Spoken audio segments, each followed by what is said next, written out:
Doutor, diante disso,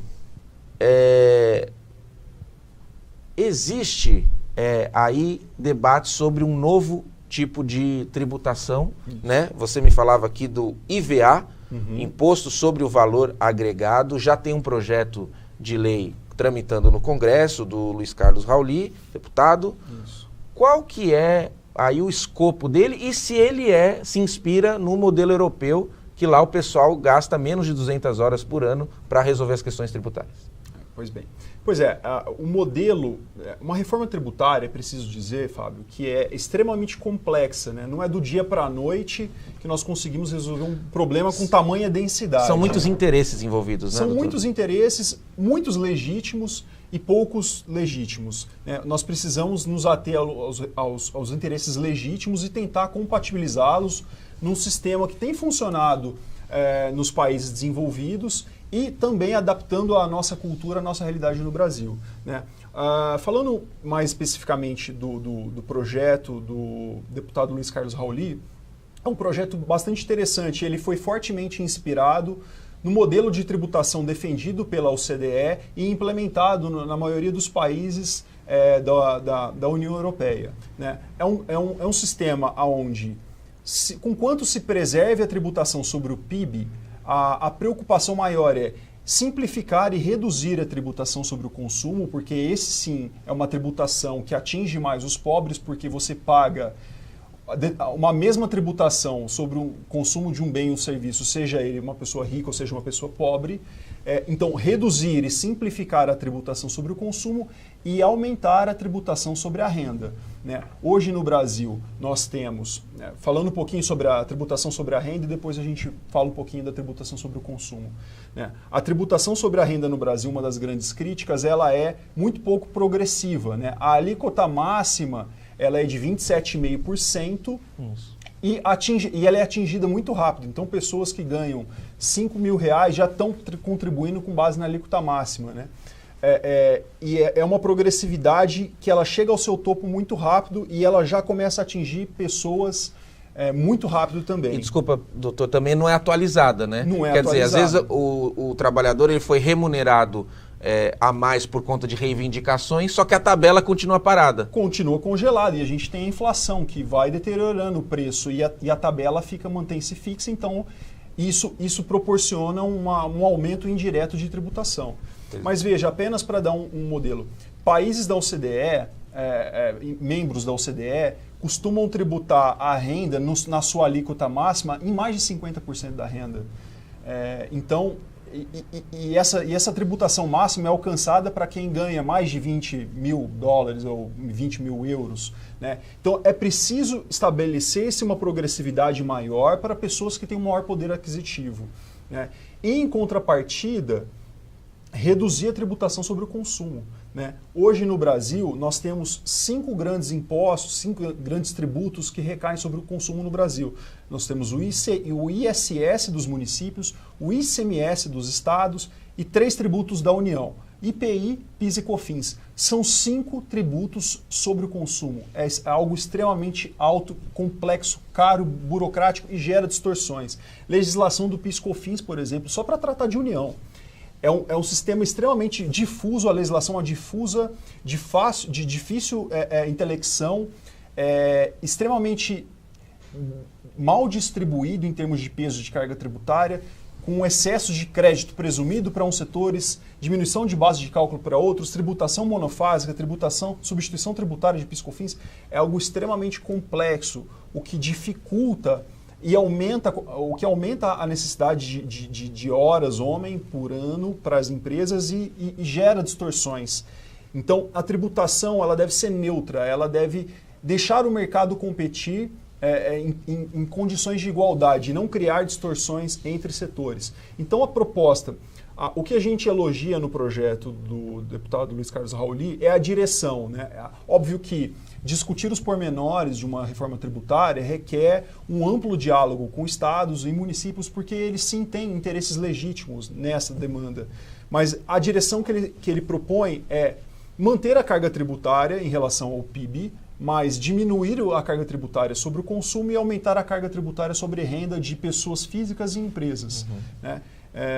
O que não necessariamente vai implicar uma maior carga tributária para as empresas, mas vai impactar numa tributação mais justa, né, mais equilibrada. Então, esses são os grandes vetores que ele propõe. Agora, óbvio que tem pormenores aí que precisam ser discutidos. Em relação ao IVA, que é o Imposto sobre o Valor Agregado, a proposta dele é extinguir esses 5 tributos sobre o consumo e criar um IVA e criar um comitê que vai ter uma repartição de receitas entre estados, municípios e União a partir deste IVA. Mas com uma alíquota mínima. Desculpa, uma alíquota para todos. Então, essa é uma discussão interessante, Fábio, porque um dos pontos onde, por exemplo, um dos interesses legítimos dos estados e municípios em toda a discussão de reforma tributária, porque o que a gente vê em termos de reforma tributária, a gente vê muita iniciativa e pouca acabativa. Isso, porque são muitos interesses mesmo. São muitos interesses, mas é de fato uma discussão complexa. Né? O que precisa haver é uma mobilização maior da sociedade para pressionar, né, o Congresso Nacional a votar isso, a chamar estados e municípios, porque uma das discussões que se tem, por exemplo, não é simplesmente repartir receitas. Vou criar um único imposto, uma única alíquota e reparto as receitas entre estados e municípios. Uma das reivindicações legítimas dos estados e municípios para barrar esse tipo de iniciativa é dizer o seguinte, olha, a política, os tributos exercem uma função importante na estabeleção de diretrizes políticas. Então eu preciso ter, enquanto poder, alguma margem para aumentar ou diminuir impostos, porque isso pode calibrar melhor as contas conforme a política. E é um interesse legítimo, sendo bem ajustado, estabelecendo limites claros e transparentes em relação a essa política, é sim um interesse legítimo. Então, uma das propostas, uma da direção que se tem é atribuir aos estados e aos municípios, para alguns determinados bens e serviços, a margem de estabelecer as alíquotas incidentes dentro do seu âmbito de jurisdição sobre o consumo de bens e serviços. Né? Essa é uma das questões que precisa ser aprofundados. Quais setores, quais produtos, quais serviços, o que vai ficar a cargo de cada um? É uma discussão complexa. E sendo uma discussão complexa, é preciso haver uma profunda mobilização do Congresso para que isso avance. Por quê? Porque todos os temas com alta complexidade e baixa popularidade tendem a ficar engavetados. Vide reforma da Previdência, que é um tema da mais alta urgência e que hoje a gente ainda não conseguiu avançar nessa discussão. Perfeito. Bom, doutor, eu acho que também cabe aí um dos instrumentos para que uma reforma tributária aí saia, né, vigore, é ter instrumentos de diálogo, né? Porque a gente vê que a população ela está muitas vezes alheia a esse tipo de debate pela complexidade, né? Por ser um terreno aí que muitos pisam bem cautelosamente, não querem entrar em polêmica, né? E a população está à margem disso. Por exemplo, uma informação, agora em período eleitoral, fala-se assim, o governo desonerou, isso beneficiou muitos empresários e nós estamos com 13 milhões de empregos. Ora, pelo que nós vimos aqui só nesse case aqui que você me passou, não são todos, quando há uma desoneração, não são todos os empresários que são beneficiados, são alguns setores. Sim, então essa é a primeira correção que é preciso ver na noção do povo quando se fala em desoneração, né? Pois é, a tremenda complexidade, ela afasta o grande público da discussão. Né? Mas é um tema que nós precisamos caminhar para uma direção. A direção, em particular, há outras iniciativas de reforma tributária que também são louváveis. A gente comenta do deputado Rauli porque é a que está mais em pauta atualmente e foi um proveniente de um estudo muito bem respaldado. Né?